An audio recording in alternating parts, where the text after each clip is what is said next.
కూడి వచ్చినందరికీ ప్రభువైన యేసుక్రీస్తు వారి అతి శ్రేష్టమైన నామమున హృదయపూర్వకమైన వందనాలు తెలియజేస్తున్నానండి. కొద్ది నిమిషాలు మన దేవుని వాక్యాన్ని మనం ధ్యానం చేద్దాం. నిర్గమాకాండము 3వ అధ్యాయము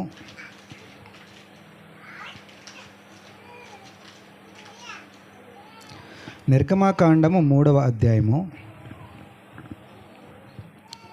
మొదటి 2 వచనాలని మనం చదువుదాం. మోషే మిద్యాను యాజకుడైన యిత్రో అను తన మామ మందను మేపుచు ఆ మందను అరణ్యము అవతలకు తోలుకొని దేవుని పర్వతమైన హోరేబునకు వచ్చెను. ఒక పొద నడిమిని అగ్ని జ్వాలలో యెహోవా దూత అతనికి ప్రత్యక్షమాయెను. అతడు చూచినప్పుడు అగ్ని వలన ఆ పొద మండుచుండెను కానీ ఆ పొద కాలిపోలేదు. చాలండి. ఈ రోజున మనం మరి యొక్క శ్రేష్టమైన వర్తమానాన్ని మనం ధ్యానం చేద్దాం. ఈ నిర్గమాకాండంలో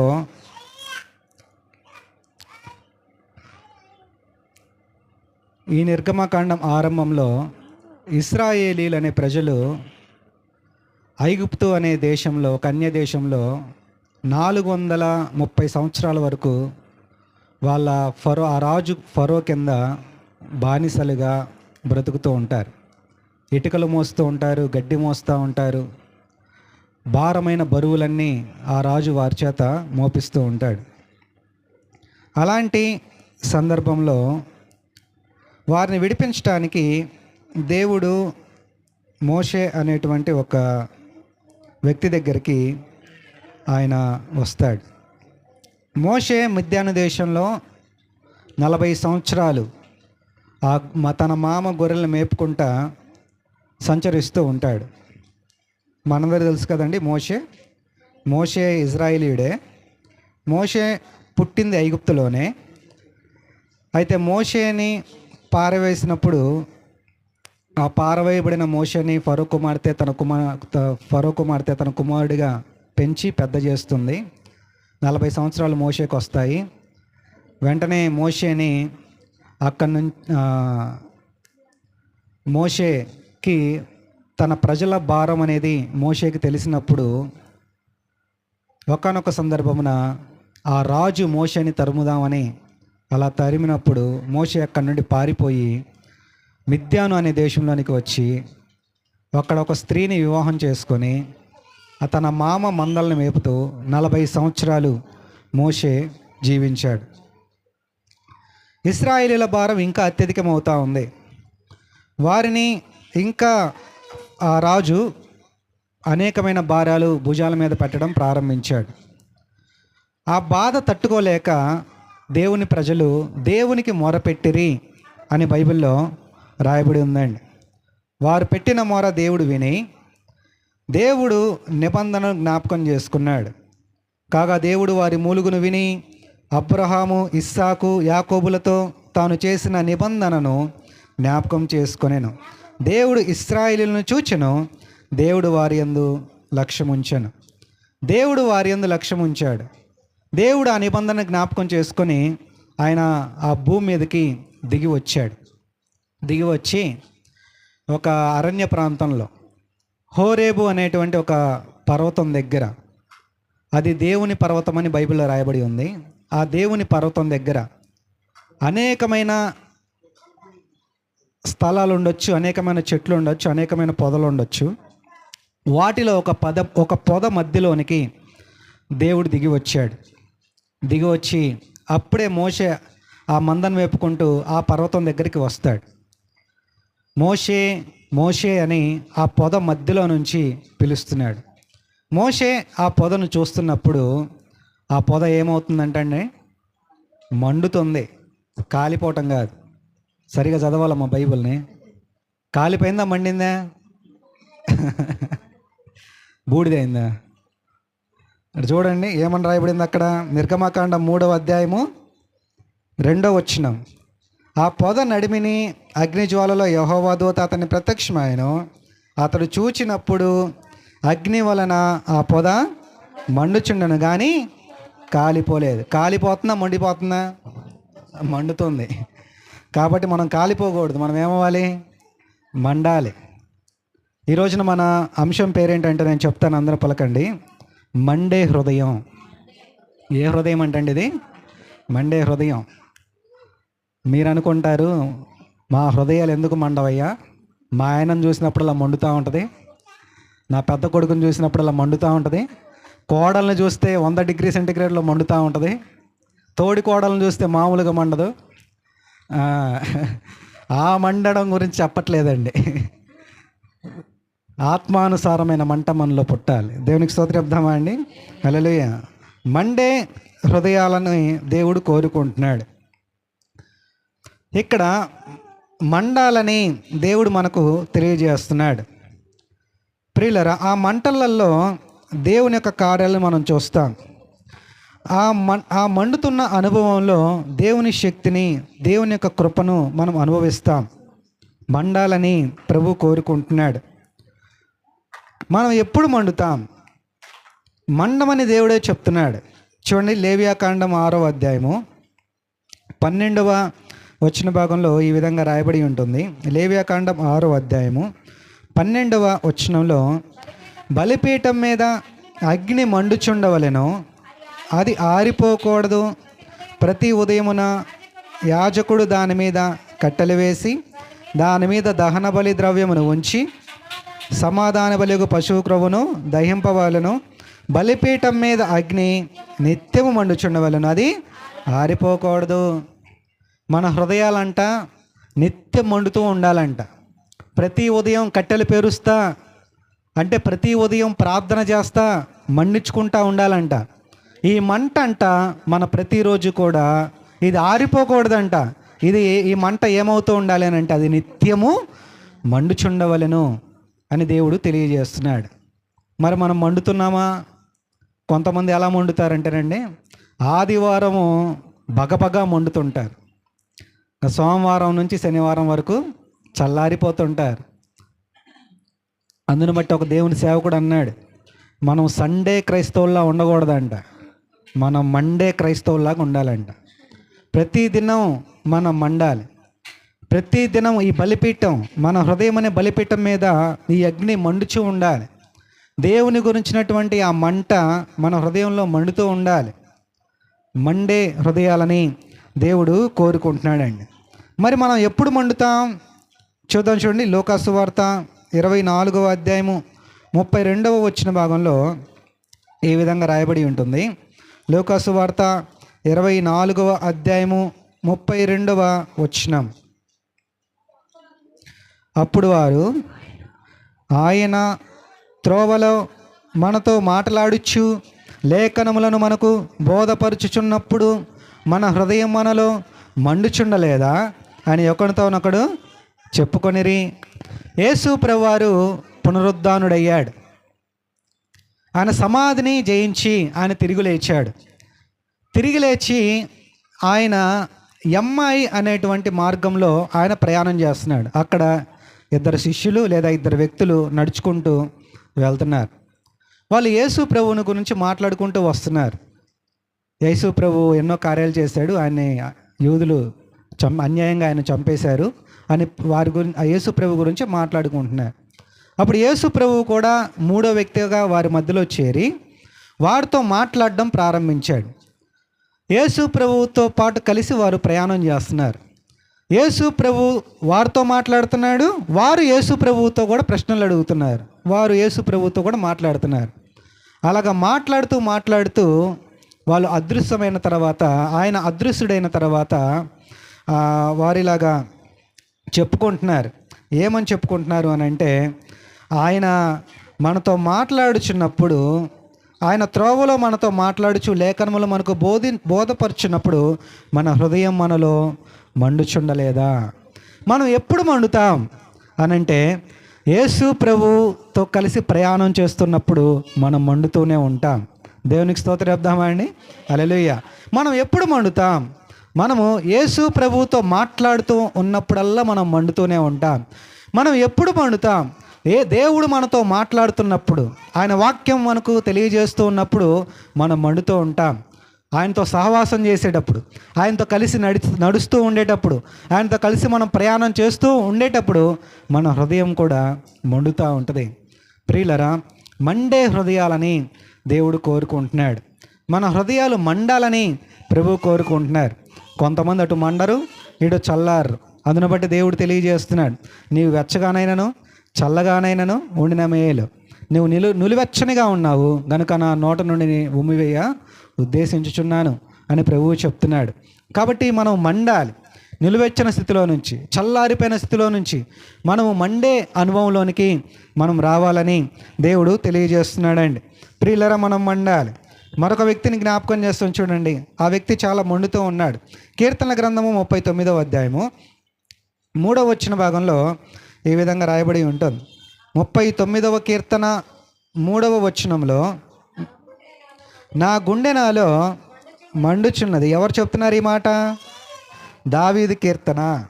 నా గుండె నాలో మండుచుండెను, నేను ధ్యానించుచుండగా మంట పుట్టెను, అప్పుడు నేను ఈ మాట నోరారా పలికెత్తిని. చాలండి, దావీదు చెప్తున్నాడు, నా గుండె నాలో మండుచుండెను.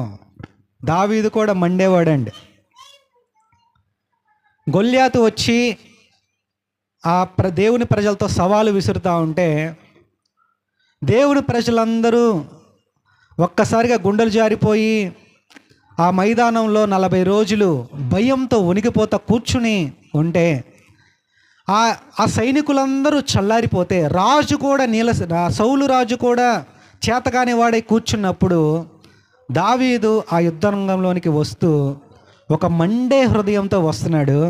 వచ్చి జీవం గల దేవుణ్ణి తిరస్కరించుటకు ఈ సున్నతి లేని ఫిలిష్తీయుడు ఎంతటి వాడు అని ఒక చిన్న రాయి తీసుకొని వెళ్ళి అతనితో యుద్ధానికి వెళ్తాడండి. అంటే మండే హృదయము దావీదుకు ఉంది. ఆ మండుతున్న దావీదు మౌనంగా ఉండట్లేదు. మండుతున్న దావీదు దిగులుగా కూర్చోలేదు. మండుతున్న దావీదు భయంతో కూర్చోలేదు. మండుతున్న దావీదు చేతకాని వాళ్ళ కూర్చోలేదు. మండుతున్న దావీదు పౌరుషం తెచ్చుకున్నాడు. మండుతున్న దావీదు ధైర్యం తెచ్చుకున్నాడు. మండుతున్న దావీదు శత్రువుని ఎదుర్కొంటున్నాడు. మండుతున్న దావీదు యుద్ధం చేయాలని సంకల్పించాడు. మండుతున్న దావీదు ఫిలిష్తీని ఒక్క దెబ్బతో కొట్టి చంపేశాడు. కాబట్టి మండే హృదయము యుద్ధం చేస్తుంది. మండే హృదయము సాతాన్ని జయిస్తుంది. ప్రియులారా, అతను మండుతున్న వ్యక్తిగా మనకు కనబడతాడు. అందుకని దావీదు అంటున్నాడు, నా గుండె నాలో మండుచుండలేదా, నా గుండె నాలో కొట్టుకుంటుంది, అది మండుతుంది అని దావీదు తెలియజేస్తున్నాడండి. అతని హృదయము ప్రతి చోట మండుతున్నట్లుగా మనము దావీదు హృదయాన్ని మనం చూస్తాం. ఒకసారి దావీదు హృదయంలో మందిరం కట్టాలి అనేటువంటి ఆశ ఉండేది. కట్టాలని అనుకుంటాడు. ప్రవక్తను పిలిపించి తన ఆలోచన చెప్తాడు. పాస్టర్ గారు, నేను మందిరం కట్టాలి అని అనుకుంటున్నానండి అని అడుగుతాడు. అప్పుడు దేవుడు చెప్తాడయ్యా, నువ్వు కట్టకూడదు, కానీ నువ్వు అనేకమైన యుద్ధాలు చేశావు, అనేక మంది రక్తం కళ్ళ చూసావు, దేవుని యుద్ధాలే జరిగించావు, కానీ రక్తం ఒలికించావు. నీ చేతులతో మందిరం కట్టకూడదు. నీ కుమారుడు ద్వారా నీకు ఆశ ఉంది కాబట్టి నీ కుమారుడు ద్వారా నేను మందిరాన్ని కట్టిస్తాను అని దేవుడు చెప్పినప్పుడు ఈ మండే ఆయన ఊరుకుంటాడా? మండే వాళ్ళు ఎప్పుడు ఊరుకుంటారు కదా. ఈయన ఏం చేశాడనంటే దానికి కావాల్సినటువంటి వెండిని, ఆ మందిరానికి కావాల్సినటువంటి బంగారాన్ని, ఆ మందిరానికి కావాల్సినటువంటి పనులని, ఆ మందిరానికి కావాల్సినటువంటి ధనాన్ని, ఆ మందిరానికి కావాల్సినటువంటి స్థలాన్ని మొత్తాన్ని సమకూర్చి అప్పుడు పైకి పోయాడు ఆయన. దేవునికి స్తోత్రం చెప్దామా అండి? హల్లెలూయా. మండే హృదయాలు మౌనంగా ఉండకుండా ఉన్నట్లుగా మనము చూస్తూ ఉన్నాం. దేవుని కొరకు ఏదో ఒకటి చేయాలి అనేటువంటి ఆ హృదయం అనేది ఏమవుతుందంటేనండి, అది మండుతూ ఉంటుంది. దావీదు అంటున్నాడు, నా గుండె నాలో మండుచున్నది, నేను ధ్యానించి ఉండగా మంట పుట్టెను అనే మాట చూస్తూ ఉన్నాడు. ప్రియులరా, దేవుని వాక్యాన్ని మనం ధ్యానిస్తూ ఉన్నప్పుడు మన హృదయం మండుతోందా? మనం ప్రార్థన చేస్తూ ఉంటే మనం మండుతూ ఉంటాం. ఈ స్వాతంత్ర పోరాటంలో అనేక మంది పాల్గొన్నారు. గాంధీ తాత అని, లేదంటే సుభాష్ చంద్రబోస్ అని, ఇట్లాగా వీళ్ళందరూ, ఝాన్సీ లక్ష్మీబాయి అని, ఇట్లా వీళ్ళందరూ మన భారతదేశ స్వాతంత్రం రావడానికి పోరాటం చేశారు. వారిలో 1880 ఆ కాలంలో ఒక స్త్రీ కూడా చాలా ధైర్యంగా పోరాడింది. ఆమె పేరేంటంటే పండిత రామాబాయి. ఆమె పేరేంటండి? పండిత రామాబాయి. చిన్నప్పుడు స్కూల్కి వెళ్ళిన వాళ్ళు మీ పిండి బడిలో కూడా వాళ్ళ ఫోటోలు పెడతారు. గాంధీ తాత ఫోటో వాళ్ళలో ఆమె కూడా ఉంటుంది, పండిత రామాబాయి అని ఆమె. ఆమె ఏం చేసిందనంటే యేసు ప్రభువుని సొంత రక్షకునిగా అంగీకరించింది. ప్రభువుని తెలుసుకుంది. ప్రభువుని తెలుసుకున్న తర్వాత ఆమె ఏదో ఒకటి చేయాలి అని నిర్ణయం తీసుకొని కొన్ని స్కూళ్ళను స్థాపించింది, ఒక అనాథ శరణాలయాన్ని స్థాపించింది, విధవరాళ్ళ కోసం ఒక సంస్థను కూడా స్థాపించింది. ఆ సంస్థ పేరేంటంటే శారదా సదన్ అని ఆ సంస్థను అంటారు. ముంబైలో 1886 సంవత్సరంలో ఆమె స్థాపించింది. ఆమె స్థాపించి విధవరాలందరినీ సమకూర్చింది. వాళ్ళకి అన్నం పెట్టేది, వాళ్ళకి చదువు చెప్పించేది, వాళ్ళకి చేతి పని ఏదో ఒకటి నేర్పించేది, వాళ్ళని ప్రయోజకులుగా తయారు చేసేది. అలా తయారు చేస్తూ వాళ్ళకి ఏం నేర్పించింది అని అంటే ప్రార్థన కూడా నేర్పించింది. యేసు ప్రభువుకు ప్రార్థన చేయడం కూడా ఆమె నేర్పించింది. ఒక రూమ్లో ఆ శారదా సదన్ అనేటువంటి ఆ గదిలో, అందులో ఒక గదిలో విధవరాందరూ కలిసి రాత్రి వేళ ప్రార్థన చేస్తూ ఉంటే, ఒక సంఘంగా కలిసి ఆ శారదా సదన్లో ప్రార్థన చేస్తూ ఉంటే చుట్టుపక్కల వాళ్ళందరూ కూడా వచ్చి ఆశ్చర్యంగా చూసేవాళ్ళంట ఆ శారదా సదన్ని. ఎందుకు వాళ్ళందరూ వచ్చి విచిత్రంగా చూసేవాళ్ళు అని అంటే, గుడిసె తగలపడిపోయినట్లుగా అది మండుతూ ఉండేదంట శారదా సదన్. దేవునికి స్తోత్రం ఉందామండి. హల్లెలూయా. ఏంట కాలిపోతుంది అనుకునే వాళ్ళంట. అప్పుడు ఆమె వచ్చి చెప్పేదంట, బయటకు వచ్చి, అక్కడేం మీకు కాలిపోతున్నట్టు కాదు, అది మండుతుంది అని అనేదంట ఆమె వచ్చి. ప్రియులారా, అలాగా మండుతున్నామా? మన సంఘం మండుతుందా? మన ఇల్లులు మండుతున్నాయా? మన కుటుంబాలు మండుతున్నాయా? నీ హృదయం మండుతుందా? మండే హృదయాలు, మండే సంఘాలు, మండే కుటుంబాలు ప్రభువు కావాలి. కాబట్టి ప్రియులారా, దావీదు మండుతున్నట్లుగా మనకి కనబడుతున్నాడు. మరొక ఆయన ఉన్నాడండి మండేవాడు. చూడండి, యోహాను సువార్త 5వ అధ్యాయము, యోహాను సువార్త 5వ అధ్యాయము 35 అనుకుంటా. అతడు మండుచు ప్రకాశించుచున్న దీపమై ఉండెను. మీరతన్ని వెలుగులో ఉండి కొంతకాలం ఆనందించుటకు ఇష్టపడితిరి. ఇక్కడ ఎవరు మనకు కనబడుతున్నారండి? బాప్టిజం ఇచ్చు యోహాను.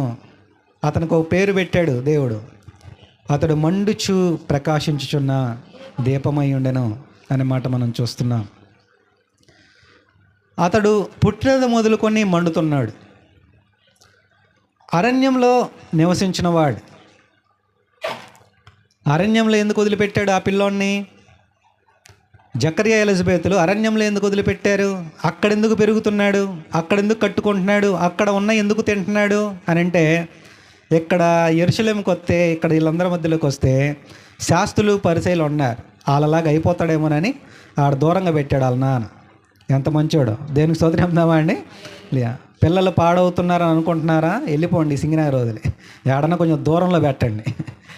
అరణ్యం లాంటి ఏరియాలు ఎన్నుకోండి. మనకు కావాల్సింది దేవుని ఎదగటం కావాలి, ఎక్కడుంటే ఏముంది. కాబట్టి ప్రియులారా, ఇక్కడ అరణ్యంలో ఆ యోహాను పెరుగుతున్నప్పుడు అతన్ని చూసినప్పుడల్లా ప్రజలకు ఏం కనబడుతుంది అని అంటే, ఆ రాజుకు కూడా ఏం కనబడుతుంది అని అంటే, అతడు మండుతున్నట్లుగా మనకు కనబడుతుంది. మండుచు ప్రకాశించిన దీపమైనట్లుగా మనకు కనబడుతుంది. ఈ సెమీ క్రిస్మస్లలో ఏ క్రిస్మస్కైనా కానీ చీఫ్ గెస్ట్లుగా ఎమ్మెల్యేలని, ఎంపీలని పిలుస్తుంటారు. పిలిచినప్పుడు పాస్టర్ గారు ఏం చేస్తారనంటే, ఆ ఎమ్మెల్యేకి, ఆ ఎంపీకి శాలువా కప్పి దండేస్తారు. ఎవరు? మన పాస్టర్ గారు. ఎవరైనా బాప్టిజం ఇచ్చే యోహానికి దండేయమని దండేస్తే ఆయన ఏం చేస్తాడనంటే, దగ్గరికి వెళ్ళి ఆ రాజకీయ నాయకుడి దగ్గరికి వెళ్ళి, నువ్వు నీ అన్న భార్యను ఉంచుకున్నావు కదా, తప్పురా నాయన దరిద్ర, ముందు స్టేజ్ దిగి వెళ్ళని అంటాడు. ఎందుకు అని అంటే, అతడు మండుచు ప్రకాశించున్న దీపుడు. శాలువలేయడు, దండలేయడు, పూలేయడు, దండం పెట్టడు. ఆయన ఏమవుతాడంటే మండుతూ ఉంటాడు. ఈయనను చూస్తే రాజులకు కూడా భయమేస్తూ ఉంటుంది. రాజుకు కూడా నిద్ర పట్టలేదు హేరోదికి. ప్రియులారా, మనం మండాలి.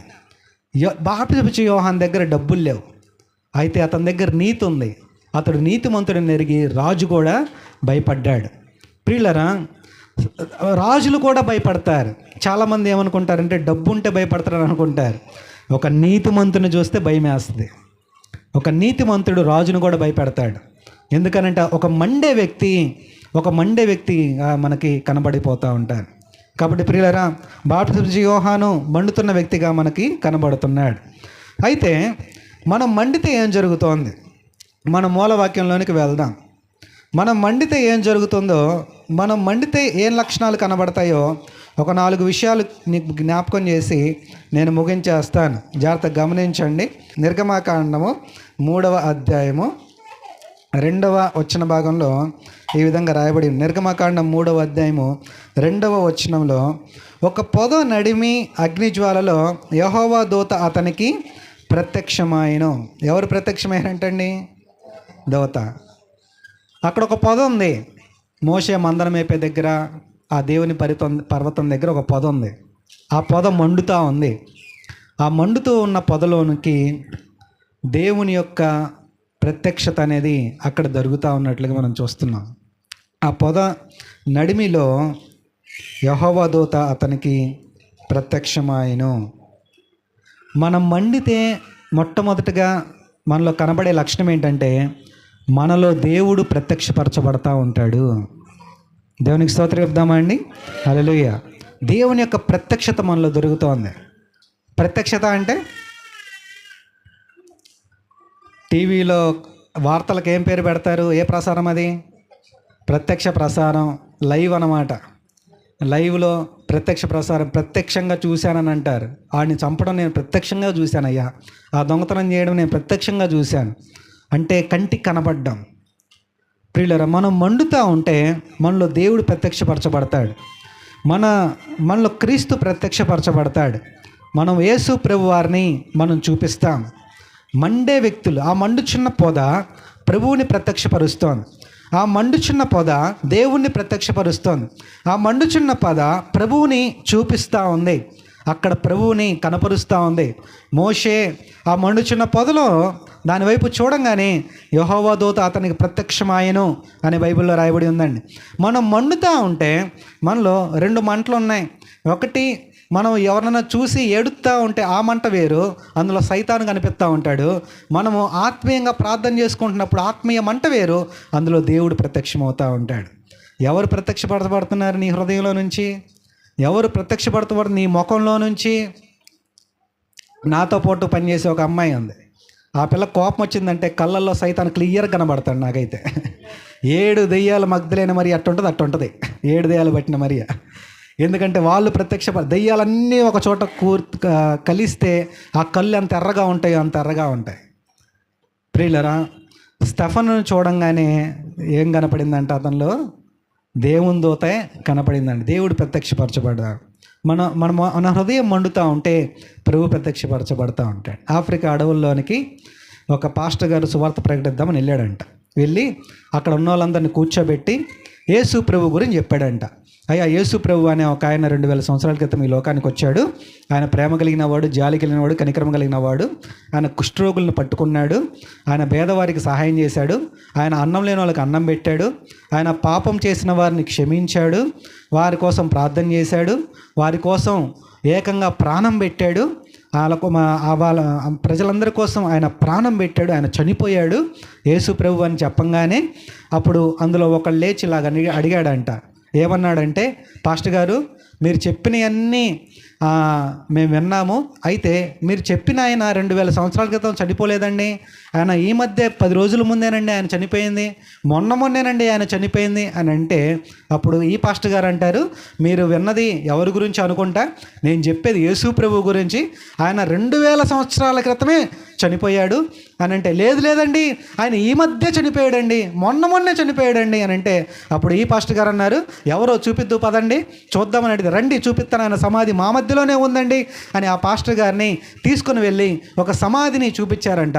ఆ సమాధి మీద ఈ విధంగా పేరు రాయబడిందంట.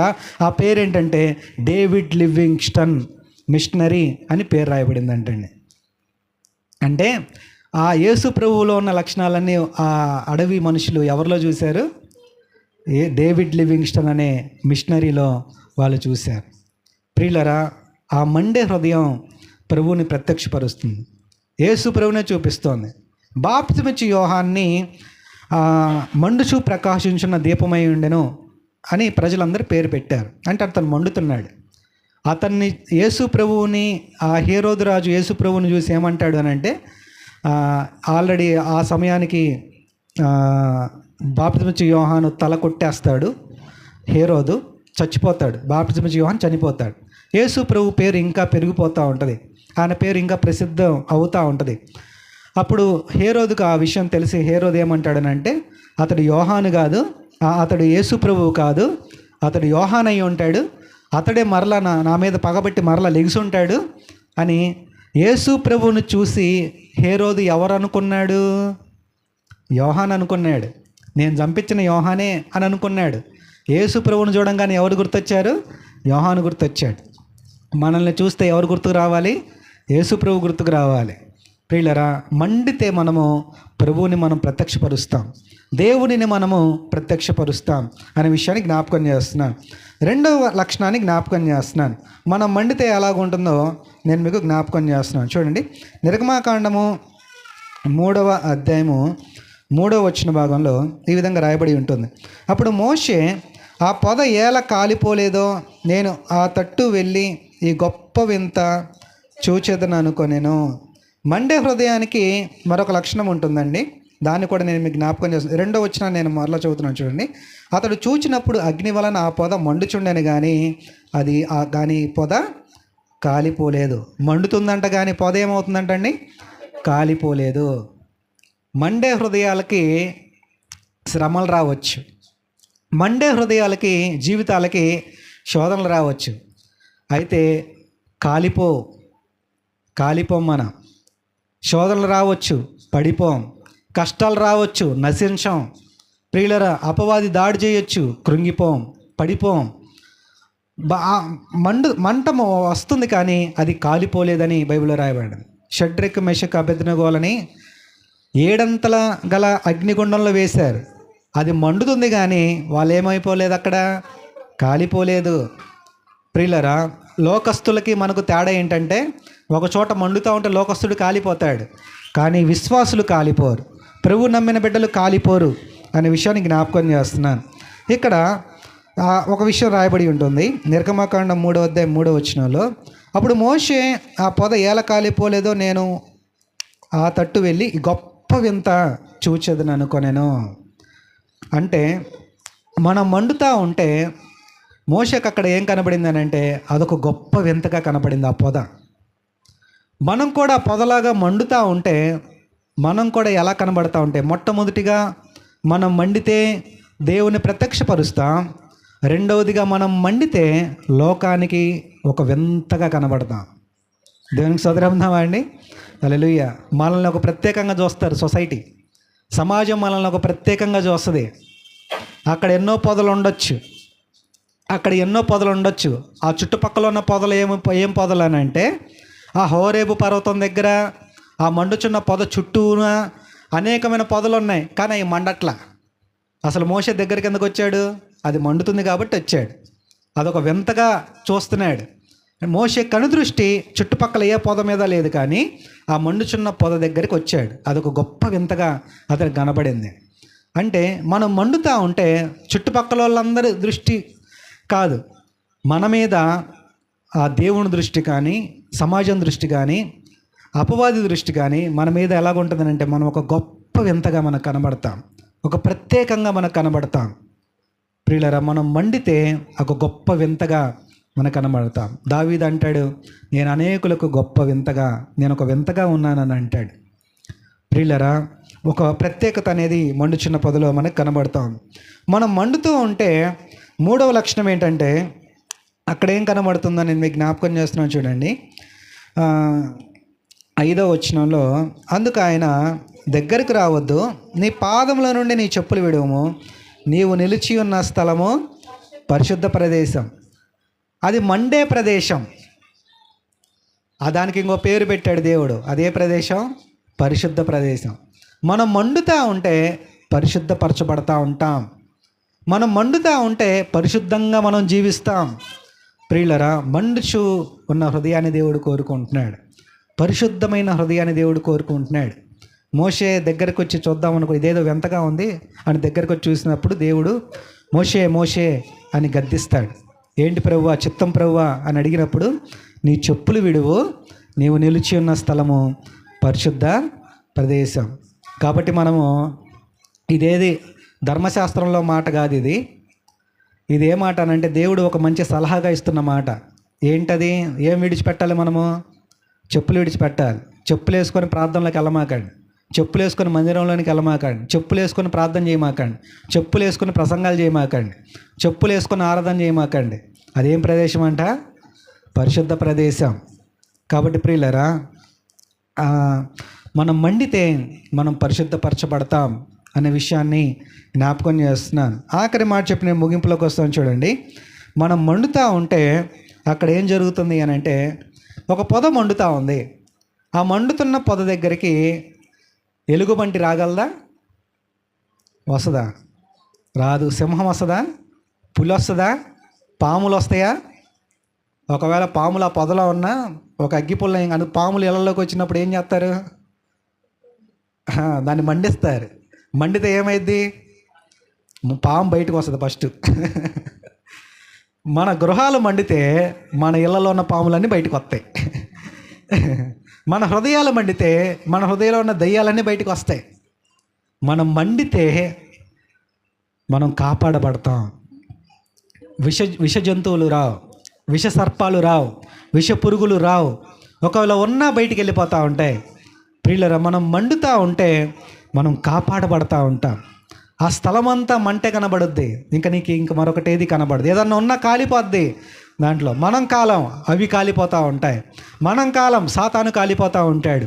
కాబట్టి ప్రియులరా, మండే వ్యక్తులుగా మనం ఉండాలని ప్రభునామమున తెలియజేస్తున్నాను. మండుచున్న పొద మనకు పాఠాన్ని నేర్పిస్తోంది. మండుచున్న పొద అక్కడ మోషేని ఏం చేస్తుంది అని అంటేనండి, మోషేని దేవుని పరిచర్యకి సిద్ధం చేస్తుంది. మోషే భయపడతా ఉంటాడు. ఎందుకు వచ్చావు ప్రభు అని అడిగితే, మోషే, నేను నిన్ను ఐగుప్తులోనికి పంపిస్తాను, ఇజ్రాయేలీల మధ్యలోకి పంపిస్తాను, వారు నువ్వు విడిపించుకొని రావాలి, నా పరిచర్య నువ్వు చేయాలి, నా పని నువ్వు చేయాలి, ఇదిగో నీకు ఈ బాధ్యత అని మోషేకి అప్పచెప్పి ఆ పొద దగ్గర నుండి మోషేని పంపిస్తాడు. మోషే ఆ మండుచున్న పొద దగ్గర సేవకులు తయారవుతున్నారు. ఆ మండుచున్న పొద దగ్గర ఒక పనివాడు తయారవుతున్నాడు. ఆ మండుచున్న ఆ పొద దగ్గర ఒక దైవజనుడు తయారవుతున్నాడు. మన గృహాలు మండితే మన గృహాల్లోంచి ఒక సేవకుడు తయారవుతాడు. మన సంఘం మండితే మన సంఘంలో నుంచి ఒక సేవకులు తయారవుతూ ఉంటారు. ప్రియులరా, మనమే మండితే ప్రభు పనికి మనమే తయారవుతూ ఉంటాం. ఒక ప్రభు పరిచర్యకి మనం తయారవుతూ ఉంటాం. కాబట్టి ఈ రోజు నుంచి మనం ఏమవ్వాలండి? మండే హృదయాలుగా మనం ఉండాలి. ఆ మండుచున్న పొద మనకు నేర్పిస్తున్నటువంటి పాఠాన్ని మనం చూస్తున్నామండి. కాబట్టి ఆ అనుభవాన్ని ప్రతిదినం మనం కాపాడుకుందాం. చల్లారిన స్థితిలో ఉన్న, నిలువచ్చిన స్థితిలో ఉన్న ఈ మండే పరిస్థితిలోనికి మనం వద్దాం. దేవుడు అటువంటి మండే హృదయాలని మనందరికీ దయచేయునుగాక. ఆమేన్, ఆమేన్.